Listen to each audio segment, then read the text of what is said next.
हाय Lavasa dreamers, आज तारीख है 1 मार्च 2021। चलिए आज का डिस्कशन स्टार्ट करते हैं। डिस्कशन को स्टार्ट करने के पहले हम कार्टून का मीन समझने की कोशिश करेंगे। देखिए, ये कांग्रेस पार्टी रूपी नाव है और ये इसके लीडर्स हैं। इन्होंने क्या किया कि इन्होंने विद्रोह कर दिया। विद्रोह करने का मतलब ये हुआ कि उनके जो टॉप मोस्ट जो प्रीमियम लीडर्स हैं वो उनका साथ छोड़ रहे हैं। ऐसा क्यों हो रहा है? क्योंकि वो ये काफ़ी टाइम से पावर में नहीं है और जिन लीडर्स का पावर क्रश होता है तो धीरे धीरे पार्टी को छोड़ करके जो पार्टी पावर में है करे उसकी तरफ मोल्ड कर रही है। तो इसकी वजह से कांग्रेस पार्टी की नाव को इसमें डूबते हुए दिखाया गया है। ठीक है, और उसी को एक म्यूटनी का नाम दिया गया है। जब कोई विद्रोह करता है तो म्यूटनी इसी सेंस में यूज़ किया जाता है। चलिए अब हम अपने आर्टिकल की ओर मूव करते हैं। हमारे पास सबसे पहला वाला आर्टिकल है जो डिस्कस करने के लिए, वो इंफॉर्मेशन टेक्नोलॉजी एक्ट के रिगार्डिंग है। देखिए, आज हमारे पास द हिंदू में एक ये वाला आर्टिकल और एक ये वाला आर्टिकल, दोनों आर्टिकल उसी के रिगार्डिंग है।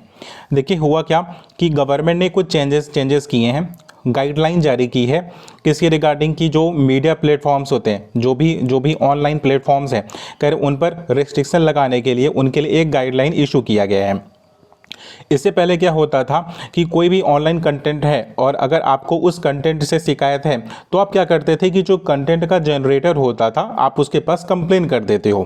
ठीक है, आपने उसके पास कंप्लेन कर दिया, आपका ग्रीवांस रिजॉल्व हुआ नहीं हुआ, फिर उसके बाद आप कोर्ट के पास जाते थे, गवर्नमेंट के पास जाते थे। मतलब आप पहले इस तरह से काम करते थे। राइट नाउ क्या हुआ कि उसकी हायरार्की को बदल दिया गया है। अभी क्या होगा कि ये ग्रीवांस को रिजॉल्व करने के लिए प्रॉपर एक कमेटी होगी। ठीक है, आप कंटेंट जनरेटर से बोलने के पहले आप उसके पास, उस कमेटी के पास जाओगे जिसको गवर्नमेंट ने फॉर्म किया है। वो आपकी प्रॉब्लम को रिजॉल्व करवाएगा उस कंटेंट जनरेटर से बात करके, और अगर वो रिजॉल्व नहीं करवा पाता है तब आप उसके पास जाओगे जिसने कंटेंट को जनरेट किया। राइटर का कहना यह है कि ये तो आपने प्रोसेस को थोड़ा सा लंबा कर दिया। पहले क्या था कि मुझे कोई शिकायत है किसी व्यक्ति से, मैंने सीधा उस पर्सन को बोल दिया, देखिए आपने जो काम किया मुझे उस पर आपत्ति है, आप अपने काम को बंद कर दो या फिर आप उसमें रिफॉर्म लेकर के आ जाओ। तो वो सामान्यतः हो ही जाया करता था। लेकिन अभी क्या हुआ कि अभी जो आईटी एक्ट में जो अमेंड किया गया है उसमें क्या होगा कि उसमें पहले आप गवर्नमेंट के द्वारा फ्रेम्ड एक जो कमेटी है, पहले आप उसको शिकायत करोगे, उसको बोलोगे कि मुझे इस ऑनलाइन प्लेटफॉर्म पर और इस वाले कंटेंट में मुझे शिकायत है। फिर वो कमेटी जाएगी उस कंटेंट जनरेटर को बोलेगी। ठीक है, फिर वो पूरा ग्रीवांस क्या होगा, रिजॉल्व होगा। फिर आपकी वेरियस हायरार्की, मतलब 3 टियर ग्रीवांस का रिडर्सल का मैकेनिज्म तैयार किया गया है इस नए आईटी एक्ट के अंतर्गत। अब देखिए, इसमें एक और बात सामने आती है। इससे पहले वाले आर्टिकल में भी इन बातों का मुद्दा उठाया गया था। वो ये था कि फ्रीडम ऑफ एक्सप्रेशन, कि मैं अपनी कोई भी बात अगर मैं रखना चाहूँ तो अगर मैं रखता हूँ तो वो गवर्नमेंट को अगर पसंद नहीं आएगा तो इस वाले इंफॉर्मेशन एक्ट के तहत वो क्या करेंगे, मेरे अगेंस्ट में एक्शन ले सकते हैं। ठीक है, अब इसमें 2 सेक्शन की बात की जाती है। एक होता है कि सेक्शन 69 और एक है 79। अब जो 69 वाला जो सेक्शन है उसमें क्या होता है कि आप ऑनलाइन कंटेंट पे क्या कर सकते हो, उसको ब्लॉक कर सकते हो। ऑलराइट, तो जितने भी इंटरमीडियरीज हैं, चाहे वो फेसबुक हो चाहे वो व्हाट्सएप हो, मतलब आपकी प्राइवेसी कहीं पर भी वो मेंटेन नहीं है। ऑलराइट, एक तरह से जिस तरह से बिग बॉस होता है उसमें एक पर्सन होता है, वो सर्विलांस कर रहा होता है, वो सारी एक्टिविटीज़ को देख रहा होता है। ठीक है, मतलब फंडामेंटल राइट को तो आप एक तरह से ताक पर रख देते हो, किसी की जो निजता का जो अधिकार है, कह रहे आपने उसको वायलेट कर दिया।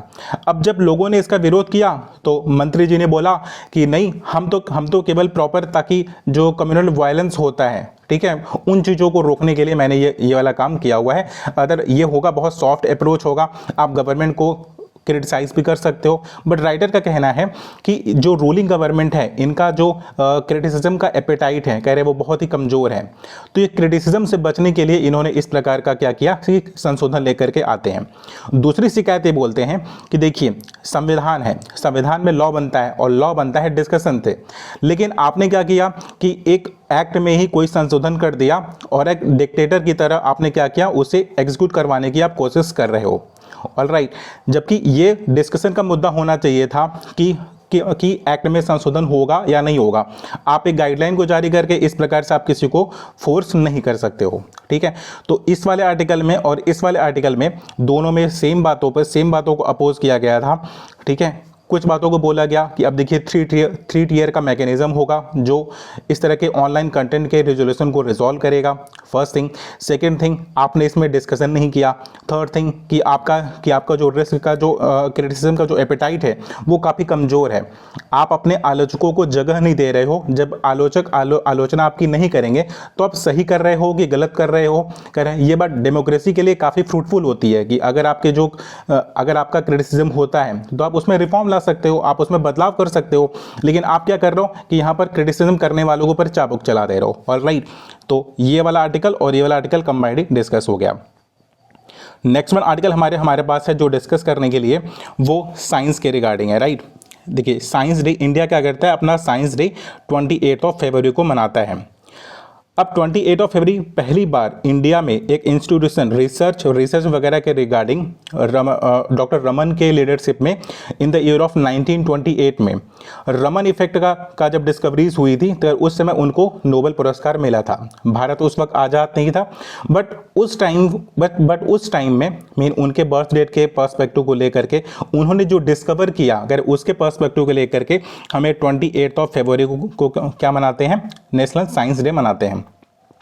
राइटर का कहना यह है कि देखिए अब हमें उसको रीडिफाइन करने की आवश्यकता है कि जिस रिसर्च की हम बात करते हैं, कह रहे हैं कि बहुत समय पहले हम नोबेल पुरस्कार विजेता थे, उसके बाद से हम साइंस में कोई विशेष डिस्कवरी कर नहीं पाए हैं। उसके एप्लीकेशंस बहुत अच्छे हुए हैं, लेकिन हमने क्या किया है कि हमने एक मेजर आउटकम जिसको बोलता है वर्ल्ड लेवल पर एक रिकग्निशन को अचीव करना, कह रहे हैं वो हम अचीव नहीं कर पाए हैं टिल डेट तक। अब ये 1928 से लेकर के और टिल नाउ तक कहते हैं कि जिस प्रकार से इंफॉर्मेशन टेक्नोलॉजी और आर्टिफिशियल इंटेलिजेंस बढ़ रहा है, कह रहे गवर्नमेंट को क्या करना चाहिए कि रिसर्चर्स को और रिसर्च को दोनों को ही इंस्टीट्यूशनाइज करना चाहिए। और इंडियन इंस्टीट्यूट ऑफ साइंस जो बेंगलोर में इस्टेब्लिश है, कह रहे हैं कि उनके लीडरशिप में हमें क्या करना चाहिए, एक रिसर्च फोकस्ड एक इंस्टीट्यूशन, एक कमेटी का निर्माण करना चाहिए। वो करेगी क्या कि केवल रिसर्च के फोकस्ड हो करके उनके थीसिस को, उनके रिपोर्ट्स को वो करके एनालाइज करके एक वर्ल्ड का स्टैंडर्ड देगी, ठीक है, ताकि इंडिया को क्या मिल सके, एक रिकग्निशन मिल सके जो एक रमन के लीडरशिप में, जो भाभा के लीडरशिप में, आर्यभट्टन के लीडरशिप में इंडिया को जो नेम फेम मिला था, जो डॉक्टर अब्दुल कलाम के लीडरशिप में मिला था, कह रहे वो उस तरह की चीज़ों को रिपीट करने की बात करते हैं। कहते हैं कि बिल्कुल हार्डकोर और फोकस्ड रिसर्च एक कमेटी होनी चाहिए, एक टीम होना चाहिए, और आप उसे इंस्टीट्यूशनाइज करो और आप उसको फंड करो और फंडिंग को इंक्रीज करो और इंडिया के साइंस डे को फिर से रीडिफाइन करो। ऑलराइट, तो मेरा ये वाला भी आर्टिकल क्या हो गया, डिस्कस हो गया। अभी हम नेक्स्ट वन आर्टिकल की ओर आगे बढ़ेंगे। हमारा है वो नेपाल के रिगार्डिंग। देखिए नेपाल में क्या हुआ था, नेपाल बहुत रिसेंट में जाकर के उसने अपने कॉन्स्टिट्यूशन का निर्माण किया था। अब कॉन्स्टिट्यूशन में जब भी डेमोक्रेसी की ओर अगर आप मूव करते हो तो वहाँ पर केस ये होता है कि लोग अपने लीडर को चुनते हैं, वो लीडर जा करके एक हाउस का निर्माण करते हैं। यूजुअली ज़्यादातर डेमोक्रेसी में यही है, ठीक है, कि एक लोकल लेवल पर एक लीडर होता है, फिर वो लीडर जाकर किसी हाउस में बैठता है, फिर वो सारे डिसीजन वो लोग लिया करते हैं। ऑलराइट, यही केस नेपाल में भी चल रहा था। 2015 में तो कॉन्स्टिट्यूशन का निर्माण हुआ, उसके बाद से 2017 में वहाँ की दो कम्युनिस्ट पार्टी मिलकर के क्या करती हैं कि सत्ता में आती हैं। वो थी केपी ओली और प्रचंड। अब केपी ओली और प्रचंड को उतनी ज़्यादा सीटें मिली नहीं थी, क्योंकि वहाँ पर बहुमत सिद्ध करने के लिए 138 की सीट की आवश्यकता थी। ऑलराइट, तो दो कम्युनिस्ट पार्टी ने क्या किया कि क्योंकि जो कम्युनिस्टों की आइडियोलॉजी होती है कि वो सेम होती है, तो दो आपस में जो कम्युनिस्ट पार्टी थी नेपाल में, कह रहे वो दोनों आपस में मिल जाती हैं और मिल करके गवर्नमेंट को फॉर्म कर देती हैं। लेकिन केपी ओली को क्या हुआ था कि सत्ता का क्रश था। दोनों ने आपस में बंटवारा किया था कि कुछ वक्त तक सत्ता का भोग आप करोगे, कुछ वक्त तक मैं करूंगा। लेकिन केपी ओली को मिल जाता है चाइना का सपोर्ट। उसके बाद से वो क्या चाहता है, वो अपनी पावर को शेयर नहीं करना चाहता विद द प्रचंड विरोध करते हैं, कहते हैं कि नहीं, मुझे तो मैं अपना सपोर्ट वापस ले लूंगा। तो केपी ओली को लगता है कि देखिए मेरा सपोर्ट छिन जाएगा, तो उसकी वजह से उन्होंने क्या किया कि दिसंबर 2020 में पार्लियामेंट को डिसॉल्व कर लिया। अब पार्लियामेंट को डिसॉल्व करने के बाद प्रेसिडेंट ने क्या किया कि वहां के कोर्ट में याचिका दायर कर दी। अब लोगों को लग रहा था कि अब हो सकता है कि मार्च या अप्रैल में, हार्डली मई तक नेपाल में वापस से चुनाव हो जाए। केपी ओली भी यही चाहते थे, इसी वजह से उन्होंने पूरी पूरी पावर को क्या लिया था, अपने कंट्रोल में रखा हुआ था। उनके दिमाग में यह था कि जब तक चुनाव नहीं हो जाता तब तक नेपाल की सत्ता है करे वो मेरे हाथ पे रहने वाली है।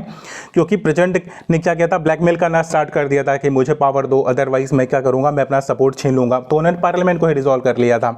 लेकिन कोर्ट का डिसीजन ये हुआ कि नहीं, स्टेटस क्यू वापस से मेंटेन किया जाए। ऑलराइट, अब क्या है कि उन्होंने जितनी भी पॉसिबिलिटीज़ थी, सुप्रीम कोर्ट ने, वहाँ की कोर्ट ने बोला कि देखिए कॉन्स्टिट्यूशन में ये वाली बात मेंशन है कि जब तक कोई एक सिंगल पॉसिबिलिटी भी अगर है गवर्नमेंट को फ्रेम करने की, तब तक हम पार्लियामेंट को डिसॉल्व होने को अपहोल्ड नहीं कर सकते, हम उसे सपोर्ट नहीं कर सकते। और वही हाल यहाँ पर हुआ है। ऑलराइट, तो हमारा ये वाला आर्टिकल क्या हो गया, डिस्कस हो गया। अभी हम नेक्स्ट वन आर्टिकल की ओर मूव करेंगे।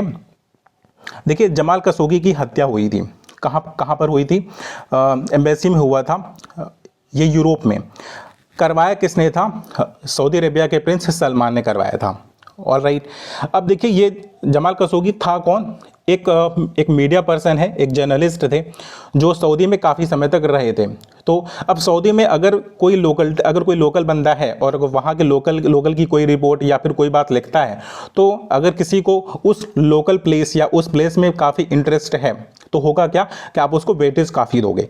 तो सऊदी अरेबिया में क्या है कि फ्रीडम ऑफ स्पीच है नहीं, कि मतलब कोई भी मुंह उठा करके किसी के बारे में भी प्रिंस के अगेंस्ट में आप जा करके कुछ बोल नहीं सकते हो। लेकिन जमाल खशोगी करते क्या थे कि रहते बाहर थे, ठीक है, और उनको वापस से दूसरी शादी करनी थी, तो उसको इन्फॉर्म करना था अपनी एम्बेसी को। तो वहाँ पर वापस जाते हैं और प्रिंस सलमान के दिशा निर्देश से जो वहाँ के रॉयल गार्ड्स होते हैं करें उनकी हत्या कर देते हैं।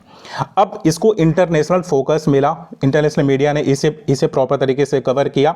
बट डोनाल्ड ट्रंप क्या थे, सऊदी अरेबिया के सपोर्टर थे। तो सऊदी अरेबिया के सपोर्टर होने की वजह से जमाल खशोगी की हत्या होने के बावजूद सऊदी अरेबिया को किसी भी प्रकार का क्रिटिसिज्म का सामना नहीं करना पड़ा, ठीक है। चूंकि दुनिया की जो सबसे पावरफुल कंट्री है, अगर आपको सपोर्ट कर दे तो और कंट्रीज आपको सपोर्ट कर ही देती हैं। बट बिडेन के आने के बाद ऐसा नहीं हो रहा। बिडेन के आने के बाद क्या हो रहा है कि वो सऊदी अरेबिया को इन चीज़ों को लेकर के घेरना चाह रहे हैं, ठीक है। अब बिडेन क्या कर क्या रहे हैं इस समय, बैलेंसिंग का अप्रोच है उनका। मतलब वो सऊदी अरेबिया को ये इंश्योर कर रहे हैं कि ईरान अगर आपके ऊपर अटैक करता है तो अमेरिका आपके साथ खड़ा है। लेकिन जमाल खशोगी की आपने हत्या की है, कह रहे मैं उसके अगेंस्ट में आपके खिलाफ एक्शन लूंगा। ट्रंप ने बोला था मैं ढेर सारे आपको हथियार दूंगा सऊदी अरेबिया को।